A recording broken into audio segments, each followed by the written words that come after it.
So hey guys, this is Raymond, and today what I'm going to talk about is why you should probably be charging twice what you're charging right now as a Filipino martial arts instructor.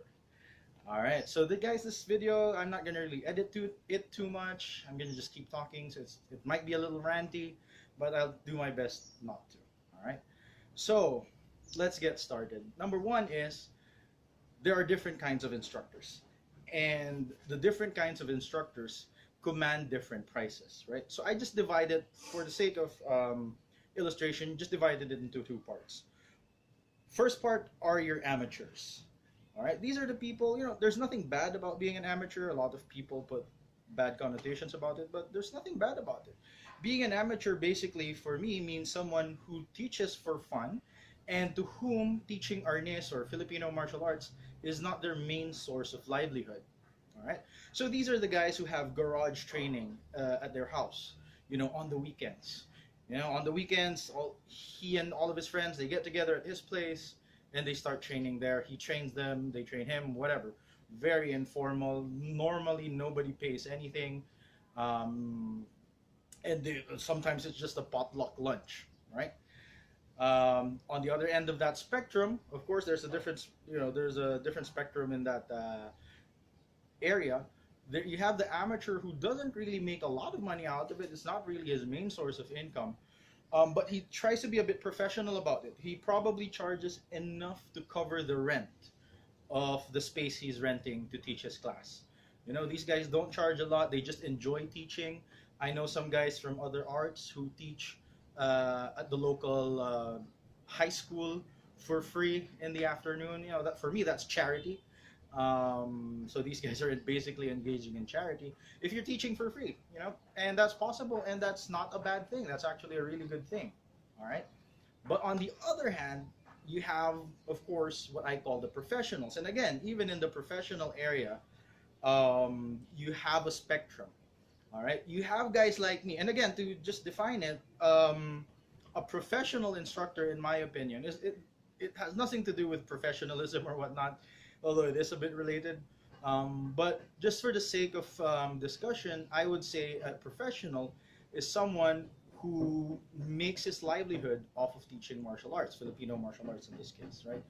So you have professionals who teach martial arts as their livelihood. Right? So I kind of fall in that I fall in that category. 90% of my money comes from teaching martial arts, comes from teaching arnis, right?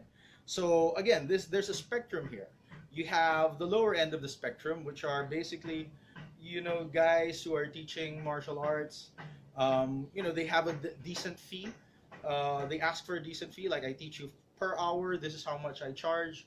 Yeah, the fees in that range are, in my experience, comparable to other sports. If you get a football coach or whatever, these guys are comparable. We are more or less comparable to those guys.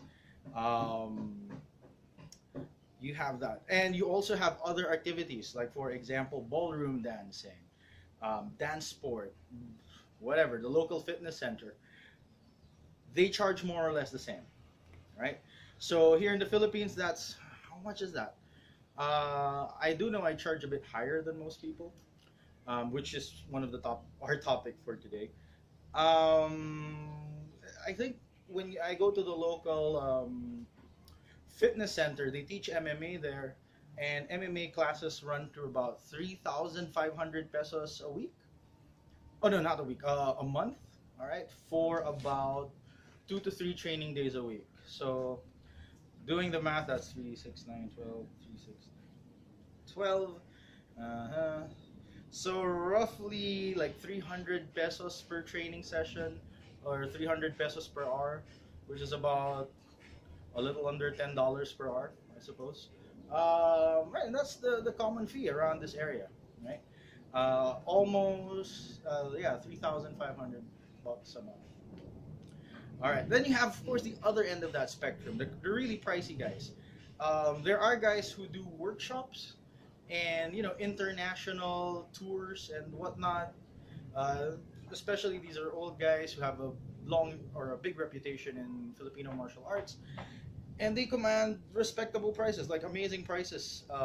I've heard of modern earnest workshops that go anywhere from $3,000 to $5,000. I'm not entirely sure about that market. I've kind of dipped into that market before, but only here in the local scene. Um, you're kind of paid not a lot, really, when you think about it. Here, you're paid like 20 grand or 20,000 pesos for a couple of lectures. All right, which is pretty good money, especially for the amount of work involved. So there.